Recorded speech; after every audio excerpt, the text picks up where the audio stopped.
During our record-breaking heat wave this summer, officers held this man down on the asphalt with the skin melting and peeling away from his body. ABC 15 Chief Investigator Dave Biscobine broke that story, and tonight Dave's back with exclusive details about that man's plan to sue the city and a warning. Parts of this story are graphic and difficult to watch. Now, if you didn't see our original investigation, we revealed that man wasn't even the person that police were looking for. And now he wants the city to pay for his, quote, disfigured body and traumatized mind. How much? Well, it's a lot, and we'll tell you just how much in just a moment.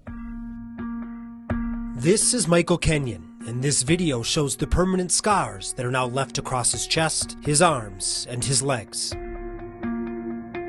They're the same images included in this new 10-page settlement demand that his lawyers just filed against Phoenix. And it says if the city doesn't settle for more than $15 million, they will sue. The Phoenix police are demonstrating an utter disregard for human life. We interviewed Michael and his attorneys for our story back in October. Sitting next to me is a young man whose skin has been burned to the 3rd degree because it was cooked on asphalt.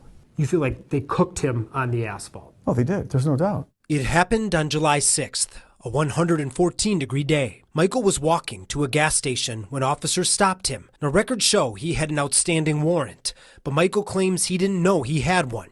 And Phoenix has since admitted these officers didn't know it either. They were looking for someone else. And so far, Michael has not been charged for anything that happened on that day. Here's how Michael previously described what happened.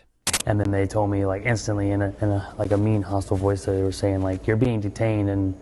And I said, but I'm on the phone. What did I do? Like, I didn't do anything. Please explain to me. And they're like, why are you getting antsy? Why are you seem like you're nervous? And I said, I'm not. I'm just, you scared me. Like you told me I'm being detained and I didn't do anything. Can you at least explain to me? I want to sit down. Let me sit down. Like, look, I'm not trying to run. And I sat down on the back of some random person's truck tail. I saw that, yeah. About 15 seconds later, Michael stands. The video shows them struggling for about 30 seconds. Then more officers run up and take him down. They said, give me your arm, stop resisting. And I think that's when like 5 people were on me. And I'm just screaming for help. I'm scared. I'm thinking like this is like the moment when, George Floyd was literally like... He told us he thought of George Floyd because they were kneeling on his back and neck, in addition to the pavement burning his body.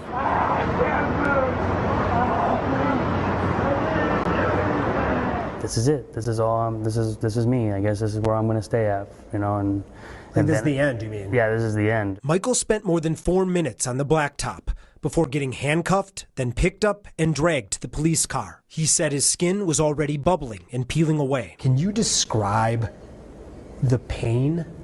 Like, how bad was it? Like going through hell in Hades, I guess you'd say. It's like, feels like your skin's melting off. In the settlement demand, Michael Kenyon's attorneys blame Phoenix PD's deficient training, unconstitutional practices, and violent culture, writing, quote, there is little doubt due to a lack of training and supervision.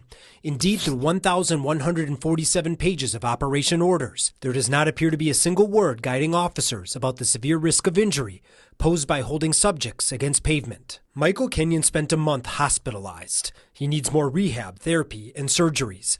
But during our interview, he said the first days were the worst. We just screaming at the top of my lungs, like wishing it was over, you know what I mean? I wouldn't wish it. Take a second. And you say you wouldn't wish it on your worst enemy? No. Okay. Yeah, I wouldn't. Now back to his $15,530,000 settlement demand. This is how his attorneys came up with the number. Michael is 30 years old. At an average life expectancy, he should live another 42 years. That is 15,330 days. We are confident that not a single one of you would choose to live in Michael's disfigured body and traumatized mind for $1,000 a day. And we are confident a jury would agree that this is a modest sum for what the Phoenix Police Department has cost to him. Phoenix is declining to comment on this settlement demand, but the city confirmed the case is still under criminal and internal investigation. I'm investigator Dave Biscobine, ABC 15, Arizona.